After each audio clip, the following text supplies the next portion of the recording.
नमस्कार दोस्तों। एक शौकीन सी पत्नी ससुराल आई तो सुहाग रात से ही उसको अपने पति का नाम बिल्कुल पसंद नहीं आया। कितना भद्दा नाम था उसका, टन पाल। सुनते ही जीभ टनटनाने लगती है और कानों में जैसे चींटियां रेंगने लगती हैं। कुछ दिन तो वह मन मारकर चुप रही। अपनी परिष्कृत रुचि का किसी को भी आभास तक उसने होने नहीं दिया, पर मन ही मन झुंझलाती रहती थी। आखिर एक दिन उसके सब्र का बांध टूट ही गया। उसने अपने पति के सामने अपने मन की उबलती बात कह दी। भद्दे नाम ने सभी अच्छाइयों पर पानी फेर दिया। टन पाल भी क्या किसी बंदे का नाम हो सकता है? उसके मायके में तो गायों तक के नाम भी कितने अच्छे हैं, गोरी, लाखी, कजली, बुगली इत्यादि। पति निहायत ही भला आदमी था। उसने कहा, तुझे अच्छा लगे सो मेरा नाम बदल दो, मैं तो वही नाम रख लूंगा। तुम्हारी खुशी में ही मेरी खुशी है। नई बहू तनिक रूठ कर बोली, मेरी खुशी आपको अच्छा लगता है क्या? सच बताओ। पति का मन तो एकदम साफ था। बोला, अच्छा लगने की बात नहीं है, आखिर नाम में रखा ही क्या है, पुकारने का एक तरीका ही तो है। अच्छे नाम से कोई आदमी अच्छा थोड़े ही हो जाता है।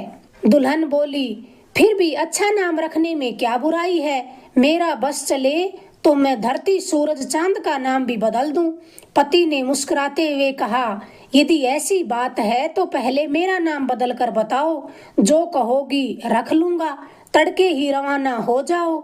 जिस गांव में किसी का नाम अच्छा लगे सो बता देना। भला तुम्हारी बात मैं कैसे टाल सकता हूँ? तुम्हारे सहवास के एक एक क्षण पर मैं ऐसे सौ प्राण न्यौछावर कर सकता हूँ। घर वालों को बता दूंगा कि मायके की याद आ गई, सो दिन उगने से पहले ही वह वहां चली गई। पर अच्छा नाम न मिले तब तक लौटने की जल्दी भी मत करना। नई दुल्हन का मन तो अपने पति से दूर जाने का नहीं था, किंतु अच्छे से नाम की तलाश में उसे जाना पड़ा और वह चली गई। गांव पार करते ही जंगल में उसे कंडे बीनती हुई एक औरत मिली। जैसी बदसूरत वैसे ही फटे पुराने चीथड़े। नाम पूछा तो कंडे बीनने वाली औरत ने तनिक गर्व के साथ अपना नाम बता दिया। बोली, मेरा नाम लक्ष्मी है। दुल्हन को एकाएक विश्वास नहीं हुआ। आश्चर्य प्रकट करते हुए उसने फिर पूछा, क्या कहा?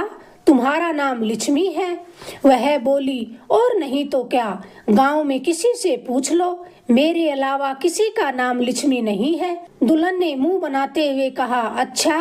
कंडा बीनने वाली औरत बोली, तुम्हें पसंद आया तो तुम भी ये नाम रख लो। दुल्हन ने अपनी पसंद नापसंद कुछ भी जाहिर नहीं की, अधबुझे मन से आगे बढ़ गई। थोड़ी दूर जाने पर उसे गायें चराता हुआ एक गवाला मिल गया। नंगे पांव, झीर झीर कपड़े, फटे मैले साफे से ठोर लच्छियां लटक रही थी और पीले दांत। नई दुल्हन ने अचरज प्रकट करते हुए पूछा, इतनी गायों के होते हुए भी तुम्हारा ऐसा बदरंग हुलिया क्यों है? गवाले ने जो सही बात थी वह झट से उगल दी। गायें तो गांव वालों की हैं बहन, मैं तो केवल इनका गवाला हूँ। रोटी और कपड़े मिल जाए बस इसी के बदले इनको चराता हूँ।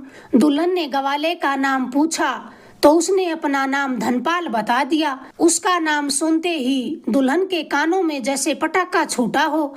तुम्हारा नाम धनपाल है? गजब है। गवाला बोला, क्यों, इसमें अजब गजब क्या है? माँ बाप ने बड़े दुलार से यह नाम रखा था, सो अब तक टनाटन चला आ रहा है। टनाटन? दुल्हन की आंखें जैसे उलट गई, पर धनपाल की समझ में कुछ नहीं आया। उसने बच्चे की तरह मौज से कहा, हाँ टनाटन, वरना अब तक पूरा विश्वास घिस गया होता।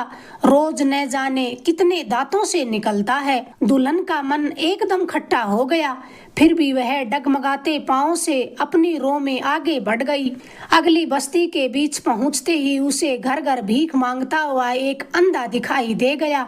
भिक्षा के पात्र में 1 रुपया डालते हुए उसने पूछा, भैया तुम्हारा नाम क्या है?